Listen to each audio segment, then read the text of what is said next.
សួស្តីបងប្អូននៅខាងផ្សារនរាខេត្តបាត់ដំបងថ្ងៃនេះខ្ញុំមកផ្សារនរាម្ដងមើលថាមានអីប្លែកមកញ៉ាំលតឆាចាអត់ដឹងតម្លៃប្រហែលទេដល់ពេលញ៉ាំឆ្អែតគិតលុយមួយចាន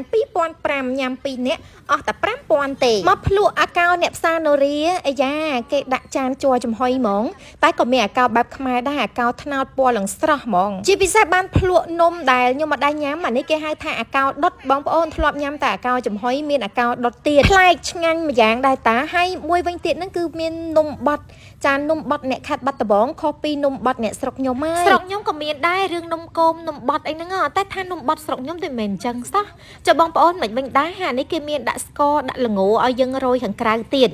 ហើយឃើញស្លឹកចេកបែបនេះខ្ញុំស្មានតែនំអីតាដល់ពេលសួរទៅមែនទេសង្វាក់គេធ្វើថ្មីហើយធូរថ្លៃមែនទេម្ដុំហ្នឹងគឺមាន10តម្លៃតែ1600ឯងម្ដុំ1600ធូរថ្លៃមែនទេហ្មងណាហើយអ្នកទាំងអស់គ្នាសម្រាប់ណែមត្រីទូចនេះជួយទិញលោកយាយលក់មួយយួរនេះគឺតែ6000ទេមាន100ណែមចាសួស្តីបងប្អូននៅខាងផ្សារនរាទាំងអស់គ្នានេះគឺជាលើកទី1ហើយដែលខ្ញុំបានមកដើរទិញអីវ៉ាន់នៅផ្សារនរាមកពីពេលព្រឹកបានឃើញអ្នកលក់ដូរច្រើនដោយសារតែនៅនេះឮគេល្បីថាសាបូអ្នកស្រុកអ្នកភូមិយកបន្លែស្រស់ដែលគាត់ដាំបានផ្ទាល់ដៃយកមកលក់អញ្ចឹងណាហើយមើលនំអាកោនៅនេះចម្លែកដោយសារតែគេចំហុយនំអាកោដាក់ចានជ័រអញ្ចឹងហ្មងតែបើថាយើងអត់ចង់ញ៉ាំអាប្រភេទចានជ័រហ្នឹងទេយើងអាចញ៉ាំប្រភេទរុំស្លឹកចេកអញ្ចឹងបានអាហ្នឹងគឺថានំអាកោថ្នោតបែបខ្មែរពិតហើយធូរថ្លៃមែនតើ1500ទេបងប្អូនចាអាចារ្យជ័រចេះដូចជា500ដែរតែអានេះមិនអាកោថ្នោតទេណាគឺអាកោធម្មតាដាក់ចំហុយនិយាយទៅគឺថាកន្លែងគាត់មានលក់នំច្រើនមុខមែនទែនហើយខ្ញុំដើរភ្លក់មួយមុខបន្តិចដើម្បីឲ្យស្គាល់សពអញ្ចឹងណាហើយដូចខ្ញុំជម្រាបពីក្បាលវីដេអូអញ្ចឹងនេះគឺជាប្រភេទនំបត់នៅស្រុកខ្ញុំកម្រឃើញនំណាគេវិចអញ្ចឹងណានិយាយទៅដូចជាអត់មាននៅសៀមរាបបងប្អូននៅសៀមរាបធ្លាប់មានអត់ដល់យើងមកបើកមើលនេះ Snow វីហេមានសាច់នំមានដូងទុំមានសណ្តែកលឿងហើយមានស្ករសមានល្ងឲ្យរោយពីលើប្លែកតែថាប្លែកតែសម្រាប់ខ្ញុំឯអ្នកបាត់ដំបងអត់មានណាប្លែកទេព្រោះអីនំហ្នឹងគេលក់គេញ៉ាំទូទៅហើយឥឡូវយើងបន្តដំណើរទៅមុខតិចទៀតចាបងប្អូនទាំងអស់គ្នាផ្សារនរាព្រឹកឡើងមានមនុស្សច្រើនណាគ្រាន់ថាខ្ញុំឆ្ងល់ត្រង់គេលក់លើផ្លូវហ្មងណាយើងបើកឡានបានគាត់ថាវារៀងចង្អៀតហើយមានលក់បន្លែត្រីសាច់អីច្រើនប្រភេទណាមាន់វិញគឺថុចច្រើនហើយសាច់មាន់គេឆ្ងាញ់មែនទែនខ្ញុំបានទិញយកមកផ្ទះខ្លះដែរតាហើយក៏បានជួបជាមួយនឹងនំដែលមើលទៅប្លែកដល់ពេលសួរអ្នកលក់ទៅគាត់ថាហ្នឹងគឺជាអាកោដុត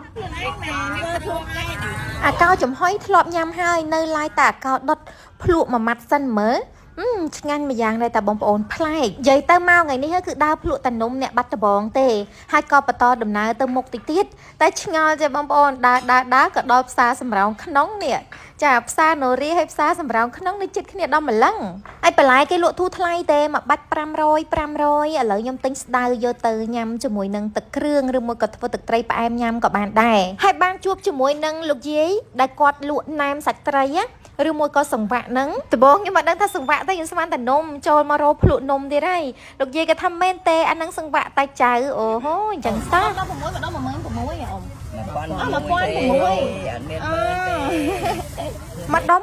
1600ហើយសរុបទាំងអស់គឺម្ដុំធំនឹងមានចំនួន10សង្វាក់តូចទិញតែ2ដុំហ្នឹងទេខ្ញុំញ៉ាំសម្រាប់តែគ្នា2 3នាក់តែប៉ុណ្ណោះហើយដល់ពេលអាណែមតូច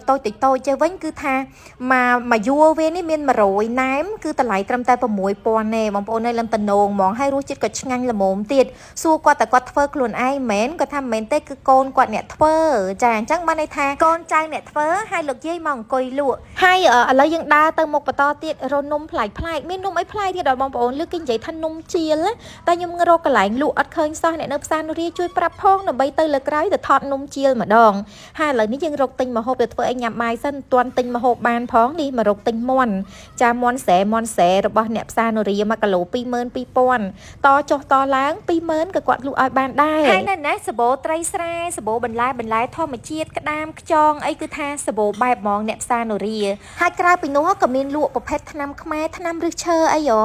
ខានឃើញគេលក់យូរហើយនេះក្តាមខ្យងអីហើយមានអីគេតពាំងបាយជូរព្រៃអីទៀតតែវីដេអូហ្នឹងគឺខ្ញុំធ្វើខ្លីៗទេសូមបញ្ចប់ត្រឹមតែប៉ុណ្ណេះអរគុណដែលចូលចិត្តវីដេអូរបស់នេះខ្ញុំកុំភ្លេចជួយឲ្យវីដេអូម្នាក់មួយផងបាយបា